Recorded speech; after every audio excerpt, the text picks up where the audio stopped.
Hi hello నమస్తే welcome to my channel. ఈరోజు మీకు నేను చికెన్ పాప్కార్న్ చేసి చూపిస్తాను. చాలా బాగుంటుంది. లోపల సాఫ్ట్గా బయట క్రిస్పీగా చాలా ఈజీగా చేసుకోవచ్చు. చికెన్ 1/2 కిలో తీసుకున్నాను. బోన్లెస్ చిన్న చిన్న ముక్కలు కట్ చేయించుకోవాలి. ఇక కార్న్ ఫ్లోర్, ఎక్కువ ఇంగ్రీడియంట్స్ అవసరం లేదు దీనికి, తక్కువ. కార్న్ ఫ్లోర్, పెరుగు 1 కప్ తీసుకున్నాను, పసుపు 1/2 స్పూన్, గరం మసాలా 1/2 స్పూన్, ఉప్పు 1 స్పూన్, కారం 1 స్పూన్. అంతే, ఇంకేం అవసరం లేదు. వీటితోనే మీకు చేసి చూపిస్తాను. చాలా ఈజీ.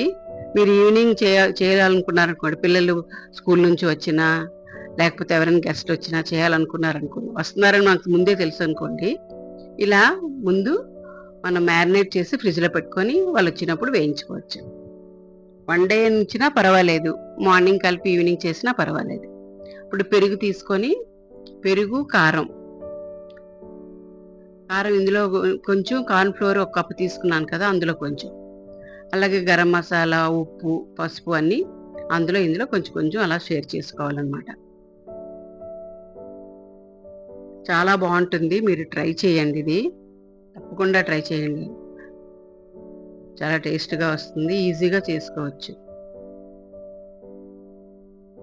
అన్నీ షేర్ చేసుకున్న తర్వాత బాగా కలుపుకోవాలన్నమాట. చికెన్ అంతా బాగా కలవాలి. ఇలాగా ఎందుకంటే మ్యారినేట్ చేసి, ఎప్పుడైనా చికెన్ వండినప్పుడు కూడా మనం మ్యారినేట్ చేసి ఉంచుకుంటే చాలా సాఫ్ట్గా వస్తుంది, తొందరగా ఉడుకుతుంది అనమాట. ఇప్పుడు మనకు వేయించడానికి ఎక్కువ టైం పట్టదు. ఇలా వేయగానే చాలా తొందరగా వేగిపోతుంది, లోపల కూడా సాఫ్ట్గా ఉడుకుతుంది అనమాట. మ్యారినేట్ చేస్తే అది, అందుకే మ్యారినేట్ చేయమంటారు. అండ్ ఇంకేమి వేయక్కర్లేదు. మీరు అల్లం వెల్లుల్లి పేస్ట్ అది ఏమీ అవసరం లేదు. కావాలంటే వేసుకోండి, కానీ ఇలా బాగుంటుంది. అప్పుడు ఇవన్నీ కలబెట్టుకోవాలి, స్పూన్తో బాగా కలుపుకోవాలన్నమాట అంతా. కార్న్ ఫ్లోర్ ఎందుకు వేరేగా ఉంచాను అంటే మీకు చెప్తాను, అలా ఎందుకు కలిపానో, తర్వాత ఏం చేస్తాను అన్నది చూడండి మీరు. ఇప్పుడు ఇందులో కొంచెం వేసుకోండి కార్న్ ఫ్లోర్, ఇందులో వేసి ఒక 3 స్పూన్స్ వేసాను. బాగా కలపాలి. 3, 4 స్పూన్స్, 2 స్పూన్స్ వేసినా పర్వాలేదు. తర్వాత మళ్ళీ ఏం చేస్తానో చెప్తాను. పర్టికులర్గా ఎంతే కలపాలని లేదు. 2, 3, 4 ఎన్ని స్పూన్స్ అయినా కలుపుకోవచ్చు. కానీ ఇంకొకటి, చికెన్ కడిగిన తర్వాత ఒక కన్నాలు దాంట్లో వేసుకోవాలి, జారీలో వేసుకోవాలి. పూర్తిగా అసలు వాటర్ ఉండకూడదు. వాటర్ ఉంటే ఏమవుతుందంటే ఇది పలచబడిపోతుంది. పలచగా అవడం వల్ల ఏంటవుతుందంటే ముక్కల నుంచి మసాలా అంతా బయటకు వచ్చేస్తుంది, మీకు చప్పగా ఉంటాయి అన్నమాట. చూడండి, అసలు వాటర్ లేకుండా ఉంచాను, ఎలా ఉందో చూడండి. బాగా కలిపి మనం ఫ్రిడ్జ్లో పెట్టేసుకోవాలి. మార్నింగ్ ఒక 8-9కి పెట్టామనుకోండి, ఈవినింగ్ 4కి తీసి అప్పుడు మీరు చేస్తే చాలా అయిపోయింది. ఈవినింగ్ అయ్యి తీసాను ఫ్రిడ్జ్లోంచి, చూడండి ఎంత బాగుందో, బాగా అయిందనమాట.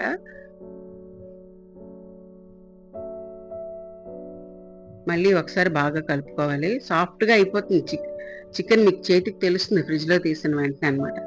దాని బ్రెడ్ క్రమ్స్ పక్కన పెట్టుకున్నాను. బ్రెడ్ క్రమ్స్ అంటే ఏం లేదు, మిగిలిపోయిన బ్రెడ్ని బాగా డీప్ ఫ్రిడ్జ్లో పెట్టి పౌడర్ చేస్తే అలా అయిపోతుంది. అంటే అది ఇంట్లో చేసి డీప్ ఫ్రిడ్జ్లో బ్రెడ్ పెట్టారనుకోండి, అది చాలా గట్టిగా అయిపోతుంది. బ్రెడ్ క్రమ్స్ రెడీ అయిపోతాయి. అప్పుడు కార్న్ ఫ్లోర్ ఉంచాను కదా, అందులో ఇది కలిపేసాను ఫుల్గా, ఉన్న కార్న్ ఫ్లోర్ అంతటితో కలిపితే బాగా కోటింగ్ బాగా వస్తుంది దానికి. అప్పుడు ఇందులో ఒక్కొక్క పీస్ తీసుకొని బ్రెడ్ క్రమ్స్లో మనం ఇలా కోటింగ్ చేసుకోవడమే. మనకు నచ్చిన షేప్లో ఎలా నొక్కితే, పలుచగా కావాలంటే పలుచగా, మనకు నచ్చిన షేప్లో వస్తాయన్నమాట, మనం చేసుకోవచ్చు. ఎందుకంటే చాలా సాఫ్ట్గా అయిపోతుంది చికెన్ అంతా. ఇప్పుడు దానికి ఉన్నది ఏమైనా పౌడర్ లాంటిది కిందకి మనం తీసేయాలనుకుంటే ఒక జాలి పెట్టుకొని ఇలా జల్లిస్తే అంతా కిందకి పడిపోతుంది, పౌడర్ అంతా ముక్కలకి అలా పట్టి ఉంటాయన్నమాట. అప్పుడు వేడిగా కడాయి పెట్టుకొని నూనె వేడైన వెంటనే ఒక్కొక్కటి వేసుకొని, అంటే మనకి 2-3 మినిట్స్లో వేగిపోతుంది ఒక్కొక్క వాయి. ఎక్కువ టైం పట్టదు, చాలా తొందరగా వేగిపోతుంది. పెద్ద ముక్కలు అయితే మీకు టైం ఎక్కువ పడుతుంది. ఈ చిన్నవైతే చాలా సాఫ్ట్గా చాలా బాగుంటాయి పాప్కార్న్. చికెన్ పాప్కార్న్ మనం షాప్లో మీరు కొనుక్కొని తినే కంటే ఇలా చేసుకుంటే చాలా బాగుంటుంది. ఒకసారి ఈయన బయట నుంచి తీసుకొచ్చారు. నాకు అది తిని ఇది చేసి మీకు చూపించాలని ఐడియా వచ్చి వెంటనే చేశానన్నమాట.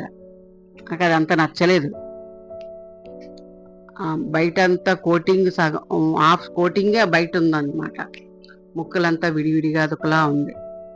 అందుకని ఇలా వేస్తే మీకు బాగుంటుంది. ట్రై చేయండి.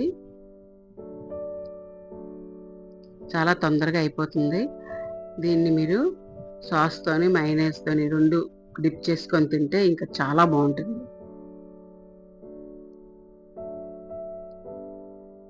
కొంచెం అలా కలుపుకోవాలి. ఇంకా అంతే ఆ కలర్‌లో తీసుకుంటే చాలు. చాలా తొందరగా వేగిపోతాయి, ఉడుకుతుంది కూడా లోపల.